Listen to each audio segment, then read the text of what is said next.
ఆంజనేయ స్వామి సాక్షిగా చెబుతున్నా ఖబర్దార్. చంద్రబాబు మత్తు పదార్థాల నిర్మూలనకు ఈగల్ పేరుతో డేగకన్ను ఉంచామని అన్నారు. రాష్ట్రంలో ల్యాండ్, శాండ్, గంజాయి మాఫియా లేకుండా చేస్తామని చంద్రబాబు తెలిపారు.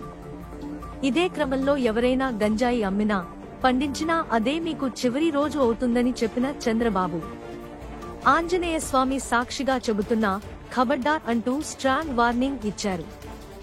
ఎక్కడ చూసినా మాఫియా, దోపిడీ ఉందని, అంతా ప్రక్షాళన చేస్తామని స్పష్టం చేశారు. సీఎం రేవంత్ రెడ్డిపై పరువు నష్టం దావా. ఇటీవల జరిగిన లోక్ సభ ఎన్నికల సమయంలో నిర్వహించిన ప్రచారంలో బీజేపీ పార్టీ మీద సీఎం రేవంత్ రెడ్డి తప్పుడు ప్రచారం చేశారని ఆరోపిస్తూ రాష్ట్ర బీజేపీ ప్రధాన కార్యదర్శి కాసం వెంకటేశ్వర్లు కోర్టులో పరువు నష్టం దావా వేశారు. ఆంధ్రప్రదేశ్లో మందుబాబులకు పండగే, మద్యం ధరలు భారీగా తగ్గింపు. ఆంధ్రప్రదేశ్లో మందుబాబులకు తీపి కబురు. రాష్ట్రంలో మద్యం ధరలను తగ్గించడానికి 3 మద్యం కంపెనీలు ముందుకు వచ్చినట్లు తెలుస్తోంది. ఈ మేరకు ప్రముఖ సంస్థల ప్రతిపాదనలకు ఎక్సైజ్ శాఖ ఆమోదం తెలపగానే తగ్గించిన ధరలు అమల్లోకి వస్తాయి. ప్రస్తుతం మద్యం షాపుల్లో పాత ధరలతో ఉన్న బాటిళ్లను అవే ధరలకే అమ్ముతారు. కొత్తగా వచ్చే వాటికి తగ్గించిన ధరలతో అమ్ముతారు. అతిపెద్ద బంగారు నిక్షేపం విలువ 7 లక్షల రూపాయలు, కోట్లపైనే. ప్రపంచంలోనే అతిపెద్ద బంగారు నిక్షేపం చైనాలో బయటపడింది. ప్రపంచవ్యాప్తంగా ఇప్పటివరకు బయటపడిన బంగారు నిక్షేపాల కంటే తాజాగా వెలుగు చూసిన ఈ బంగారు నిక్షేపం పెద్దదని తేల్చారు. ఇక ఆ గనుల్లో 100 మెట్రిక్ టన్నుల బంగారం ఉంటుందని భూగర్భ శాస్త్రవేత్తలు అంచనా వేస్తున్నారు.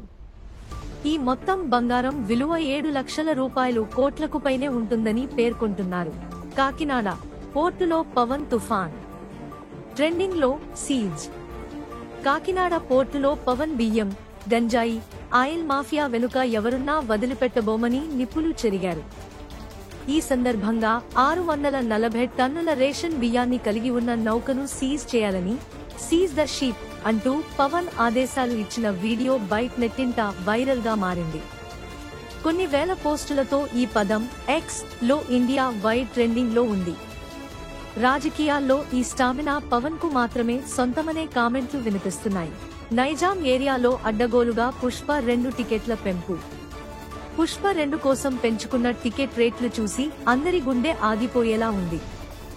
మొదటి 3 రోజులు గరిష్టంగా 550 పెట్టాల్సి వస్తోంది.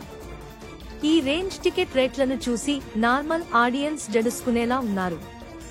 మొదటి 3 రోజులు ఒకలా, ఆ తరువాత వారం ఇంకోలా, ఆపై మరోలా టికెట్ రేట్లను పెంచుకునే ఛాన్స్ ఇచ్చింది తెలంగాణ ప్రభుత్వం. నిర్మాతకి ₹1 వచ్చాకే నేను తీసుకుంటా. కిరణ్ అబ్బవరం ఇన్ని రోజులు కాస్త ఇబ్బందుల్లో ఉన్నానని, ఇకపై అయినా రెమ్యూనరేషన్ పెంచాలి కదండి అని తన రెమ్యూనరేషన్ గురించి మాట్లాడాడు కిరణ్ అబ్బవరం. అయితే తాను ఎప్పుడూ కూడా నిర్మాతకు ₹1 వచ్చాకే తాను తీసుకుంటానని అన్నాడు. నిర్మాత పెట్టిన దానికి రిటర్న్స్ వచ్చిన దాన్ని చూసే తాను తీసుకుంటానని చెప్పుకొచ్చాడు. OG update. ఫ్యాన్స్ కి డీవీవీ నుంచి సెటైర్లు. సోషల్ మీడియా మొత్తం సీజ్ ది షిప్ అంటూ పవన్ చెప్పిన మాటలే ట్రెండ్ అవుతున్నాయి. దీన్ని డీవీవీ తన కౌంటర్లలో వాడుకుంది. ఓజీ అప్డేట్ ఇవ్వురా అంటూ మా మీద కౌంటర్లు వేస్తున్నావ్ ఏంట్రా అని డీవీవీ మీద ఫ్యాన్స్ ఫైర్ అయ్యారు. వారికి అదే స్టైల్లో డీవీవీ నుంచి సెటైర్లు పడ్డాయి.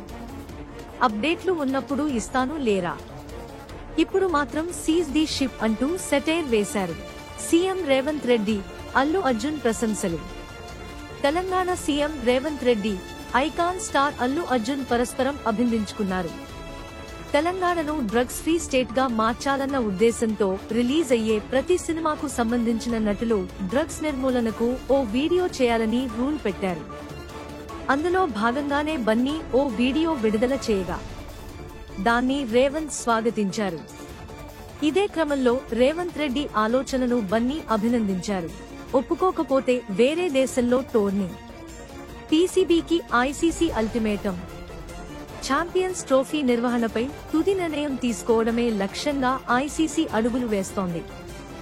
ఈ మేరకు శుక్రవారం నిర్వహించిన సమావేశంలో పాకిస్తాన్ క్రికెట్ బోర్డుకు అల్టిమేటం జారీ చేసింది. టోర్నీ హైబ్రిడ్ మోడల్లో నిర్వహిస్తారా లేదా వేరే దేశానికి తరలించమంటారా అనే ఆప్షన్లు ఇచ్చింది. శనివారంలోగా ఏదో ఒకటి తేల్చకపోతే తాము నిర్ణయం తీసుకోవాల్సి ఉంటుందని హెచ్చరించింది. For more videos subscribe to A to Z content.